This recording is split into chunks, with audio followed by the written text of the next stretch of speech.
Assistant professor चित्रकला, राजकीय महाविद्यालय बूंदी। विद्यार्थियों, जैसा कि पिछले वीडियो में मैंने आपको स्केचिंग के बारे में जानकारी दी थी, यानी शीघ्रता से किया गया रेखांकन, यानी जल्दी से किया गया रेखांकन, वह अपने आप में पूर्ण भी हो सकता है या किसी चित्र के लिए पूर्व विचार, उसको स्केचिंग कहा जाता है।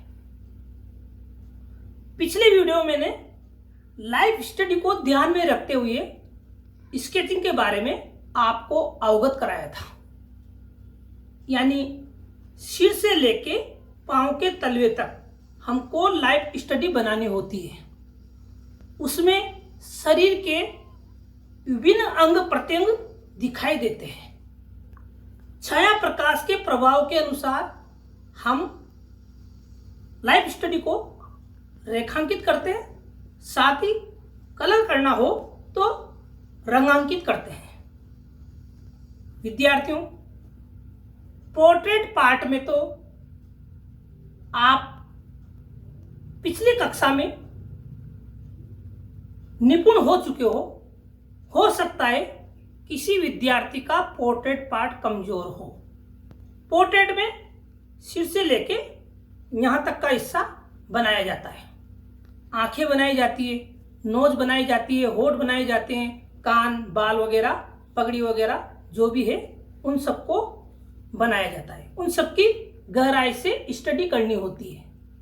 अगर आपकी पोर्ट्रेट पार्ट में गहराई से स्टडी नहीं है तो उसके बारे में भी आपको अध्ययन करना नितांत आवश्यक है। साथ ही लाइव स्टडी बनाने के लिए पोर्ट्रेट पार्ट का अध्ययन करने के साथ साथ हाथों की विभिन्न मुद्राएं, कपड़ों की सिलवटें, पांव की मुद्राएं, बॉडी के पोस्चर,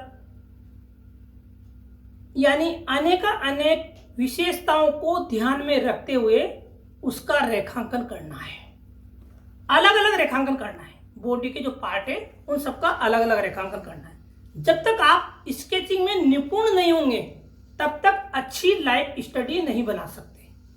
जिसे मैंने पिछले वीडियो में आपको पैर के जो मुद्राएं हैं उनके बारे में स्केचिंग करके बताया था। अभी मैं इस स्केच फाइल पर हाथ की जो मुद्राएं, उन मुद्राओं के बारे में स्केचिंग करके आपको बताऊंगा। विद्यार्थियों, आपने अजंता कला को देखा होगा, अजंता के चित्रों को देखा होगा। अजंता के चित्रों में हाथ की और पैर की विभिन्न मुद्राएं अलग अलग बनी हुई है। उन सब मुद्राओं में भाव है। भाव अभिव्यक्ति चित्र का प्रमुख आधार होता है, क्योंकि जब तक चित्र में अच्छे भाव नहीं होंगे तब तक चित्र उत्कृष्ट नहीं बनेगा।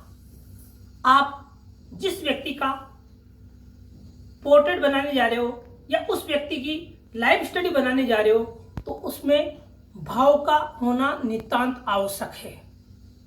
जैसे मान लीजिए क्लास में बाबा या बाई जी को चेयर पर बिठा दे देते हैं, इस तरह यूं सिंपल बैठ जाते हैं, तो हाथों की सिंपल मुद्राएं होती है इससे, तो आपको इस तरह के हाथ बनाने हैं। अगर उन्होंने हाथों की मुद्राएं चेंज करके ऐसे, तो इस तरह बनानी है, इस तरह है तो इस तरह बनानी है, यानी अलग अलग एंगल से आपको उनकी स्टडी करनी है। ये भी जरूरी नहीं है कि एग्जाम में आप बिल्कुल बाबा या बाई जी के सामने बैठ के लाइव स्टडी बनाओगे। आप अपनी बारी के अनुसार किसी भी एंगल पर आपको बिठाकर उसका अध्ययन करवाया जा सकता है।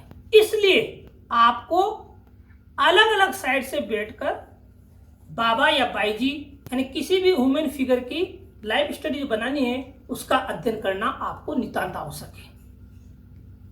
एक बात और ध्यान दीजिए आप विद्यार्थियों, जब हम लाइफ स्टडी बनाते हैं तो अक्सर विद्यार्थी क्या करते हैं, एक ही दृष्टि बिंदु से संपूर्ण रूपाकृति को अंकित नहीं करते और अपना दृष्टि बिंदु चेंज कर लेते हैं। जब हम दृष्टि बिंदु चेंज करते हैं तो सामने जो मॉडल बैठा हुआ है उसके आकार प्रकार में भिन्नताएं आ जाती है। यानी एक ही दृष्टि बिंदु से देखकर हम उसकी संपूर्ण रूपाकृति को अंकित करेंगे। जैसा दिखाई देता है वैसा सादृश्यानुसार, बिल्कुल यथार्थ वास्तववादी वैसा बनना है आपको। तो विद्यार्थियों, अच्छी लाइव स्टडी बनाने के लिए सबसे पहले आपको स्केचिंग करना है। स्केचिंग पे ध्यान देना है, हाथ पैर की मुद्राओं पर ध्यान देना है, बॉडी के पोस्चर पर ध्यान देना है, पोर्ट्रेट पार्ट के अध्ययन को गहराई से समझना है। इन सब बातों को आप ध्यान में रखते हुए अच्छी लाइव स्टडी बना सकते हो। इस रूप में विद्यार्थियों, मैं आज आपको हाथ की कुछ मुद्राओं की स्केचिंग कर आपको बताने जा रहा हूं। आप घर पर कोविड-19 के तहत रहते हुए किसी भी व्यक्ति को देखकर उसकी हाथ की मुद्राओं को अंकित कर सकते हो, चित्रित कर सकते हो, रेखांकित कर सकते हो। तो विद्यार्थियों देखिए, मैं इस फाइल पर स्केचिंग करता हूं।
विद्यार्थियों, जैसा कि अभी मैंने यह स्केच आपको बना के बताया है, हाथ के मूवमेंट जनरली कक्षा में किसी भी ह्यूमन फिगर को या तो चेयर पे बिठाया जाता है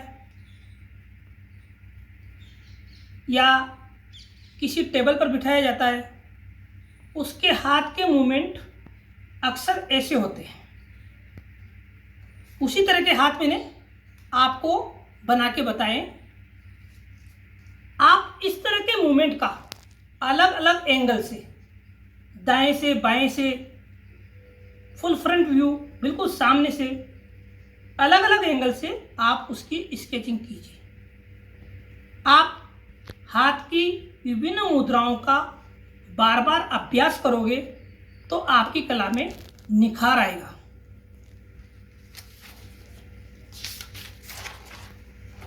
इसी रूप में आप दूसरी स्केचिंग देखिए किस तरह बनाई है मैंने। विद्यार्थियों, आप ह्यूमन फिगर को बिल्कुल वास्तविक देखकर बार बार स्केचिंग करोगे तो उसके मूवमेंट को आप जल्दी जल्दी अंकित करने लगोगे। इतना ही नहीं, आपका कला कौशल इतना परफेक्ट हो जाएगा, आपकी कला में इतना अच्छा निखार आ जाएगा कि आप बिना देखे इस तरह के मूवमेंट बनाने लग जाओगे। इस तरह की विभिन्न प्रकार की स्केचिंग शीघ्रता से करने लग जाओगे। इतना ही नहीं विद्यार्थियों, आप हाथ को मुट्ठी बंद किए हुए भी अंकित कर सकते हो। इसकी मुद्राएं ऐसे चेंज करके बना सकते हो, इस तरह चेंज करके बना सकते हो, न्यू चेंज करके बना सकते हो, अलग अलग एंगल से न्यू चेंज करके बना सकते हो, इस तरह बना सकते हो। यानी अलग अलग एंगल से अलग अलग मुद्राओं को आपको बनाना है। आप बार बार स्केचिंग कीजिए, नहीं बनता है मिटाइए उसे, दोबारा बनाइए। जब तक आपका कला का अभ्यास निरंतर नहीं चलेगा तब तक आप अच्छी कलाकृति का निर्माण नहीं कर पाओगे। तो विद्यार्थियों, स्केचिंग के रूप में आज मैंने आपको जो कला के बारे में अवगत कराया है, कला कौशल के बारे में जो जानकारी आपको उपलब्ध कराई है, निसंदेह आप भी अपने रचना के तौर तरीकों में अमल करते हुए इसका निरंतर अभ्यास करते रहोगे और लाभान्वित होंगे, ऐसी मेरी मनोकामना है। Thank you.